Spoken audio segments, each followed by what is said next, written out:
Justin Trudeau is attempting the single largest gun ban in Canadian history. I'm Sheila Gunn Reid, and you're watching The Gun Show.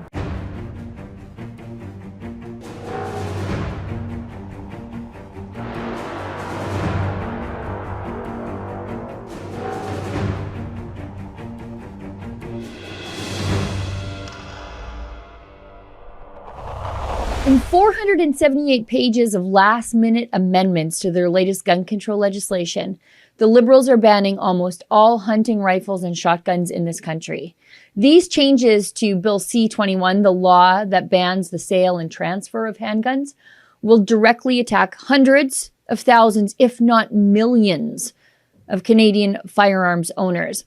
These amendments will outlaw, quote, a firearm that is a rifle or shotgun that is capable of discharging center fire ammunition in a semi-automatic manner and that is designed to accept a detachable cartridge magazine with a capacity greater than 5 cartridges of the type for which the firearm was originally designed.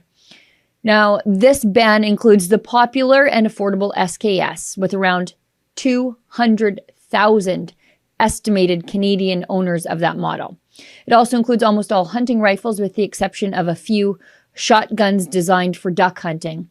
Now, it's not entirely clear how the RCMP will enforce Trudeau's changes through confiscation, since the police force has no reliable data on where these previously completely unrestricted firearms are. So joining me tonight to discuss the latest attacks on the law-abiding Canadian firearms owning community is Rick Igercich, president of Canada's National Firearms Association. Take a listen.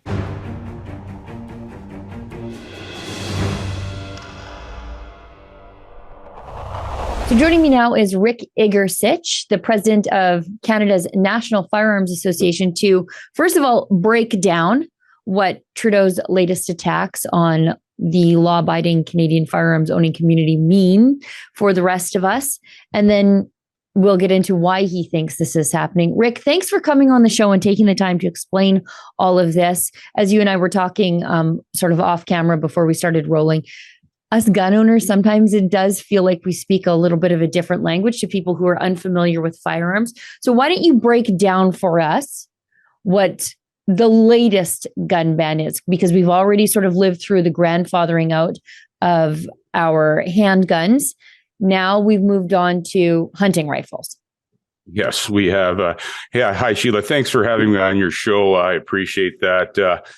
You know what? This whole thing, Bill C-21, it started off as another series of Justin Trudeau's assaults against Canadians' personal property. And, you know, the key parts of the bill were complete. First of all, it started off as a complete ban on all transfers of handguns. So basically what that was, handguns, once you were in possession of a handgun and it was registered to you, it couldn't go anywhere until you died. Then it went back to the government actually it was seized by the government for destruction. So basically you couldn't air your handguns to anybody. You couldn't sell them. You couldn't trade them. You couldn't give them to anybody. You know, family members or anybody else were excluded from this. So that's how it all started. You know, then they put a ban on all handguns coming into Canada. They did that by ministerial powers. That wasn't incorporated into the Order in Council. They did that by ministerial powers. And the initial parts of the bill, there was a bunch of ridiculous magazine capacity restrictions that were all tacked onto it. You know, the classic thing. You know, the Liberals draw up a bill, then they add a bunch of hidden parts to it. Mm-hmm. And then the talk of the town the last week or so, at the 11th hour, the whole thing snowballed. First, the Liberals they added Amendment G4, which is their so-called Evergreen program, which supposedly defines prohibited firearms and magazines in Canada. And they tacked that on at the last minute. Then when we thought it couldn't get any worse, they added an Amendment G46, which attached the original May 2020 Order in Council ban list to Bill C-21, plus another 430 center fire hunting rifles and shotguns, plus variants. And the key word on that is variants, because there is no definition of a variant. But the Liberals use it as a political term, so we don't even know what, besides the 430 firearms they added to the list, the variants are. So anyway, at the end of the day, just to lay it out for everyday Canadians, they did this. In my opinion, they did this for several reasons. The number one reason is, it's the classic Liberal move to get the heat off themselves when they're starting to feel it in Ottawa, and this is for a variety of reasons. Number one, the Arrive Can app scandal. The exploitation of the tragedy in Nova Scotia for political gain. Something that you guys have really been involved in, the Emergency Measures Act that Justin Trudeau put in place in Ottawa during the trucker convoy protest. The Bitcoin scandal involving several MPs. This is another diversion to get the heat off the Liberal Party. And in my opinion, the two biggest reasons, by attaching the original order in council plus these other hunting firearms to Bill C-21, that's basically going to null and void all the court cases that have been filed, including the one the NFA is funding.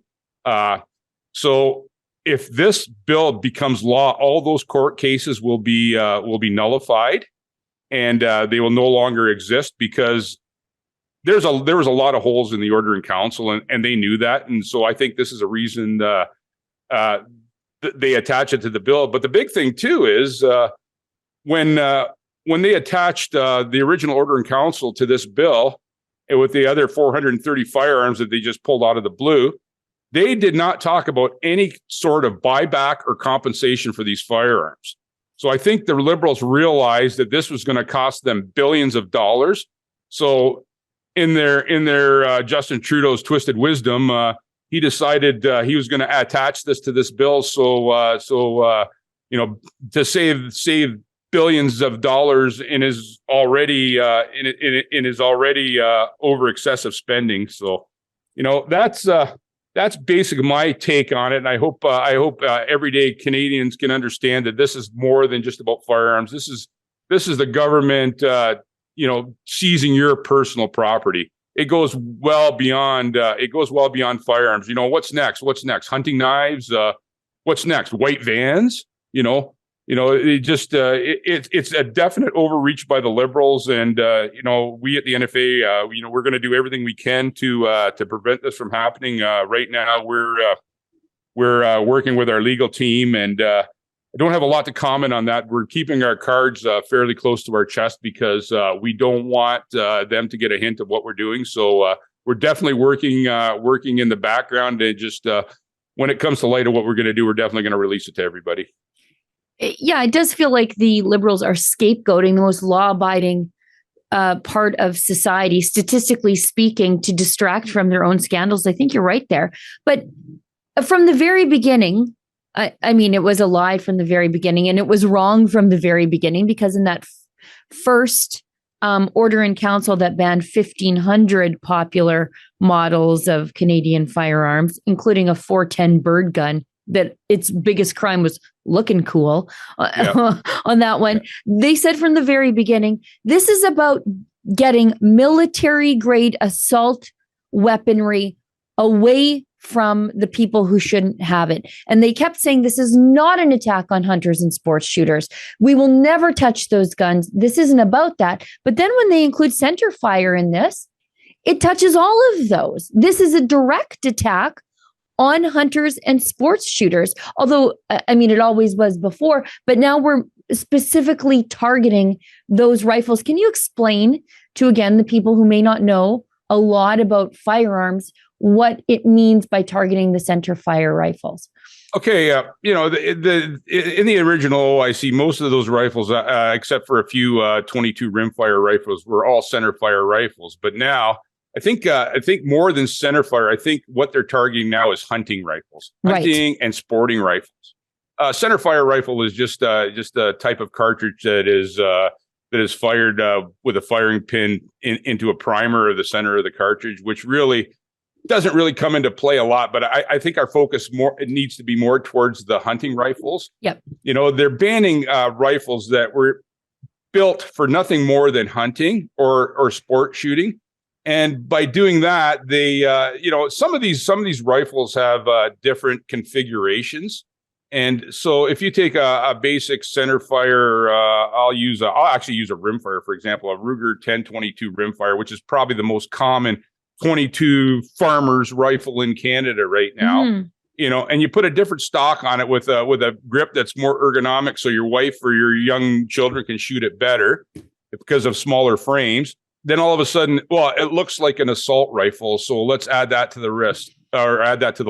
Which, sorry to interrupt you, I think that's exactly what they did with the Mini 14, with the ranch rifle. Looked cool. It was reliable. It was, great for small predator control. And they banned it because it has the ability to look cool after the fact. And that's actually a better example, Sheila. Thanks for that. The Ruger ranch rifle.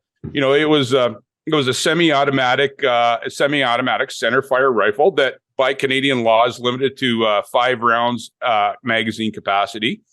And all of a sudden, overnight, the thing becomes a dreaded assault weapon. You look up assault weapon in the dictionary. There's no such thing. Just like their use of assault weapon and variant. This glass of water could be an assault weapon if one used it in that direction. And and it just and I don't know what their train of thought is, but actually I do know what their train of thought is. It's just they're just going to overwhelm the public, starting with firearms owners and branching out from there, by all these terms and all these things. And my people have been telling me there's a potential election in the spring. So all this stuff always happens. They always use the firearms owners as a wedge issue every time. The last 2 elections, it's the same old song and dance from Justin Trudeau's Liberals. But I think people are starting to realize that there's more to this, because every time the heat's on them, or there's an election, there's an election in the near future, they start dumping on firearms owners, and I think people are starting to realize that. And they're not going to let it become a wedge issue this time, in my opinion. And they did this in such a sinister way. That amendment wasn't like a one-line amendment. It was a 478-page amendment to an existing law, or a law that they were working on. And you and I, again, we were talking off camera, that they're catching the SKS in this. And so people will say, oh, who cares about the SKS? Well, the SKS is pretty old. It's Soviet designed. And it's basically a Soviet designed surplus rifle. But the thing about the SKS is it's cheap. It's a gun show rifle. You go to the gun show, you can pick up an SKS for pretty cheap. They're pretty customizable. And what I mean by... And there's millions of them in Canada. Well, yeah, they say there are about 200,000. But the point I was I'm definitely sure there's more. And how could they ever know? And that's the point I'm trying to make, is this bill or this amendment is just a bunch of pointless virtue signaling, because how the hell are you ever going to find all those? Because they've moved them from non-restricted to banned. So you have no record of, So you have no record of where any of those are. So what do you want the RCMP to do now, Justin Trudeau? Go around kicking in doors of anybody who holds a PAL to see if they have an SKS? I mean, think about the implications of this here. Yeah, it's and the thing is too, and the alleged original long gun registry, which was supposed to disappear 10 years ago, apparently it's still around. Quebec's using it, so. Yeah, in my opinion, it's pretty much an obsolete list. A lot of those firearms have changed hands since then. But you know what? It's a starting point for them to begin to start tracking these firearms down. And that that brings the next thing in question. What kind of resources are going to be or these confiscations, these looking for these guns? How much of the provincial resources are they going to take up, by putting these programs into place? It's everybody, it's all smoke and mirrors till everybody starts talking about the money. Well, number one, money for the firearms owners, because apparently they're not going to get any for all these firearms. And I talked to a guy yesterday that's got 70 some rifles and handguns, and he's got if this all this stuff goes through, he's going to have two firearms left out of 70 some firearms, that he's been collecting, and they've been family heirlooms, and they've been passed through the generations. All of a sudden, that stuff is all gone, all null and void. You know what? He dies. This stuff goes. His family, his heirs don't get any money. They don't get any compensation for this. And he's been saving this. It's just like RSPs. Basically, you're saving this stuff. For someday to make your family have a better life. And now that's all done. And going in that direction, the ramifications on this are jutting out in all directions. It's easy to say for the Liberals, we're going to ban all these firearms. We're going to make Canada safe, which is another joke that we should probably touch on. Sure. But to make we're going to make Canada safe, but it's all smoke and mirrors, and it's going to be, no matter what they do, whether it goes through or not, it's becoming a major expense to Canadian taxpayers. Well, and I don't know about you in Ontario, but at least here in the Western provinces, Alberta, Saskatchewan, Manitoba, the Yukon too, they've all said we are not going to ask our police forces to enforce these laws. They're too busy dealing with real crimes. I know, particularly in Alberta, that's where the focus is that Justin Trudeau's RCMP are not going to go around kicking in doors of Albertans to enforce gun laws that will not make our communities any safer. What's the hope for our Ontario friends, Rick? Well, I'll tell you something. I was in the Ontario Parliament yesterday, and my MPP, who is she worked for our Conservative MPP for 20 years. Her name's Bobby Ann Brady. Unfortunately, with shuffles and stuff in the last election, she had to run as an independent. I don't know what the deal was there with the Conservatives and stuff, but she ended up winning my riding. She stood up in Parliament yesterday and posed a question to the Solicitor General on whether or not Doug Ford is going to be using police Ontario taxpayers' money and police resources to be part of Justin Trudeau's seizure program. And actually, she was and she got into a little deeper. Actually, we're going to be releasing that probably today. I'll send you a copy of that. She actually got some applause, which was unheard of. Some of the Conservative backbenchers were actually clapping after she suggested it, which actually stunned me a bit. I was sitting in the VIP gallery there, almost beside her, and I'm going, "Wow, these people are actually listening." But I think the big problem with Ontario is, and I'm going to call a spade because Doug Ford is getting Liberal money. Federal money, and I don't think he really wants to go forward with this. But I tell you, Ontario is it's a lot like Alberta. We do have a large rural area in Ontario, and the rural people are fed up with this stuff. Why Alberta, Saskatchewan, Manitoba, New Brunswick, the Yukon are all on board in this. Why is Ontario not on board with this? So you know what? Basically, Bobby Ann put the Solicitor General on the spot. With no previous, which caught him off guard, which was kind of interesting too, because she did not previously put her question in. So he did the classic, the classic political shuffle. They call it question period because there's never any answers in question period. Mostly all questions most of the time. Mm-hmm. But it was good, and I thought it got a really good response from some of the Conservatives. So we'll see what happens from them. She's going to continue to write letters to the Solicitor General about this, and as an independent MPP, the first one in Ontario provincial history, she doesn't have a lot of power, but at the end of the day, nobody's going to tell her what to do. She's going to, and the other thing was she doesn't have any irons in the fire in this. She's not a firearms owner, but she believes in what's right, which is I thought was really good. She's got absolutely no irons in the fire, but she understands what's right, and she understands what's right for her constituents. So, like I say, this is put into Parliament, and I think it might go somewhere. It's actually going to gain some attention. Yeah, I think let's move on to the safety issue, because it sort of ties into what you're talking about here.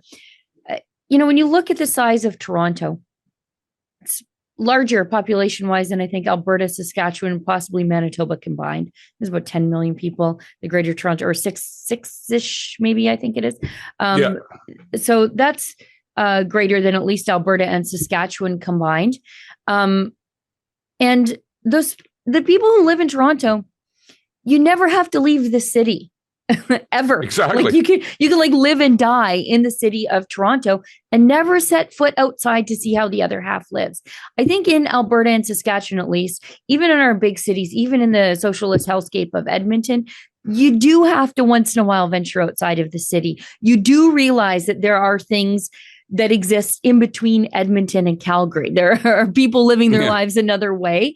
I don't know if people in Toronto are that tied to the community outside. In Alberta, people are often just one generation away from the farm. Exactly. Myself being a farm boy from Southern Ontario, I drove into Toronto yesterday to the Parliament. I go, I don't know how people do this every day. I know. It took me an hour to go 3 city blocks, but anyway, the biggest, I think that one of the biggest problems, with Toronto is that you're right. It's a very diverse community, and people don't really know what's going on outside of the what I call the liberal block of the 20 some ridings that are, some of them aren't any bigger than a city block, which basically control all elections. It just the lines are so slim there, it's ridiculous. But anyway, you're right, Sheila. They haven't got a clue what's going on. They haven't got a clue about sustenance hunting. They haven't got a clue about predator control.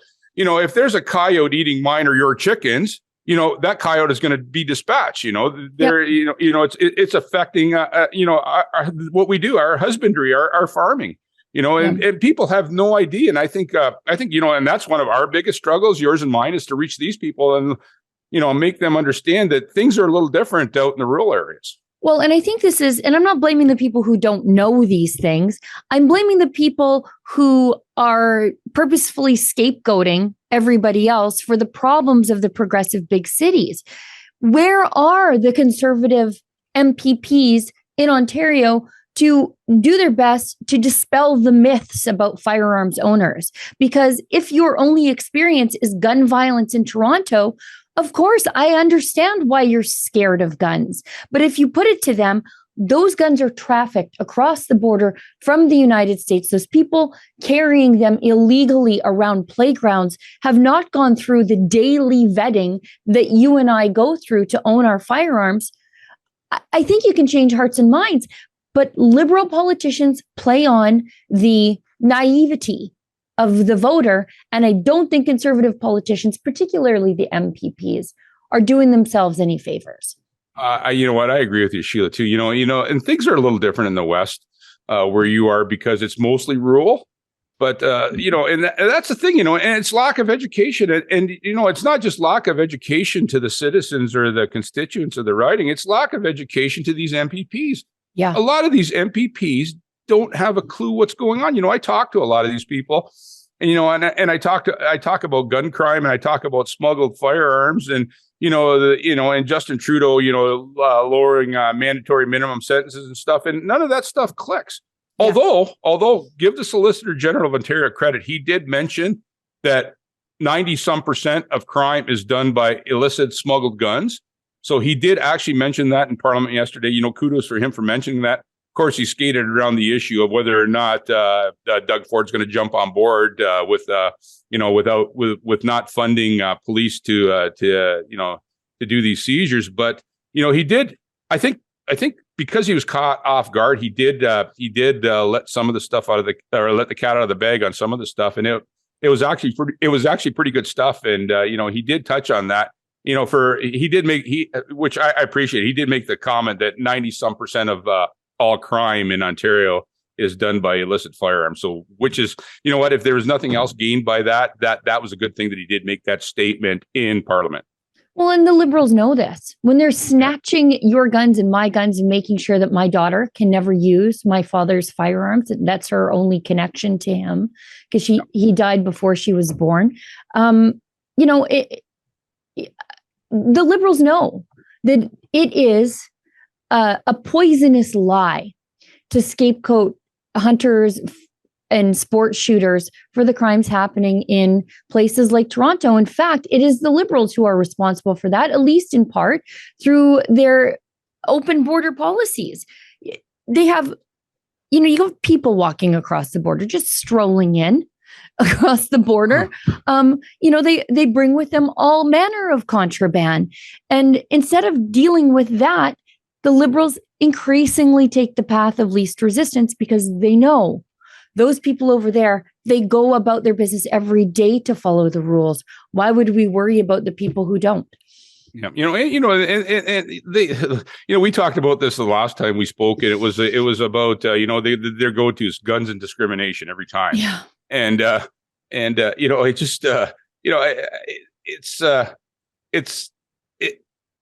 you're right. It's an easy way for them to not focus on the real problem. This, they refuse, in my opinion, they refuse to focus on the real problem. The illegal firearms coming in. If they took half the money that's projected that they're going to spend on this firearms seizure, firearms ban, these bills, these OICs, if they took half that money and put it towards crime in all of Canada, it would do a lot more than taking firearms out of the hands of law-abiding firearms owners. Like you mentioned before, Sheila, that we're vetted every day. We're probably if not the safest people in Canada. If there's anything that pops up, the police show up at your house, automatically it shows up. You know what? It shows up in their CPEC system that we're a firearms owner. So we're vetted every day. And that just shows the lunacy of this whole ordeal with the Liberals. Yeah, when we get a traffic ticket, we get run through CPIC. Yeah. We are monitored once daily, and every time we have any sort of police contact, good or bad.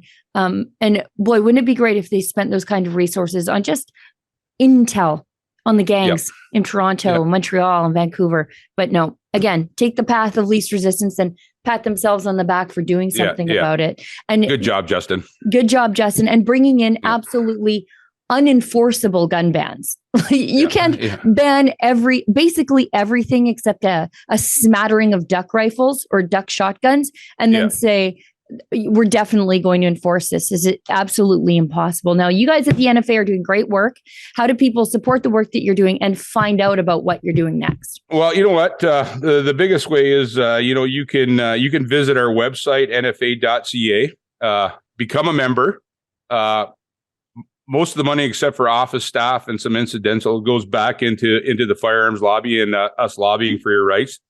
Follow us on social media. And you know what? Even if you're not a member, please donate. Donate because that money is going towards the good fight in Ottawa. Other things you can do is write your MP. People need to talk to their MPs. Write your MPs. Tell them your feelings. Tell them what's going on, and get some input. Ask them, he or she, what they are doing to stop this. And the biggest thing, and Sheila and I talked about this about a week and a half ago, is get out and vote and get these Liberals out of power. Yeah. Your guns are never safe when there's a Liberal around. And also, by the way, if you've got a Liberal friend, take them to the gun range. I've never seen something more effective in changing the hearts and minds of people who don't like guns than to actually take them to the gun range where they can experience how much fun guns are, but also how much firearms owners are committed to safety. Take a Liberal to the gun range, change a mind. Absolutely. You know what? And I've done that before. And you know what? They're almost scared to say that they're having fun because it goes against their party's values. It's ridiculous. You know what? The guy's having fun and, off the record or, there's no cameras rolling off the record. This is a lot of fun. But, get out and say that to your people, and but it's Justin Trudeau has he rules with an iron fist for his party, and I don't think that's ever going to change until we get rid of him. Yes, and I don't see a party revolt to get rid of him on the horizon anytime soon. There are a lot of people who are just happy to have hitched their cart to that horse for some reason. Rick, including his ethics minister. Yeah, yes. Rick, thanks so much for coming on the show and taking the time to break down Justin Trudeau's latest attacks on people like you and me, my daughter, our in-laws, normal people all across the country. I think it is forgotten in all of this that more people are licensed firearms owners in this country than play organized hockey. Our national sport is sports shooting by the numbers. And I think the Liberals would do well to remember it. Yeah. Thank you. Thank you for having me again. And I appreciate this opportunity to reach out through you guys. The NFA really appreciates it. Thanks again, Sheila. Thanks, Rick. We'll have you on again very, very soon. Remember, freedom, safety, responsibility, Canada's National Firearms Association.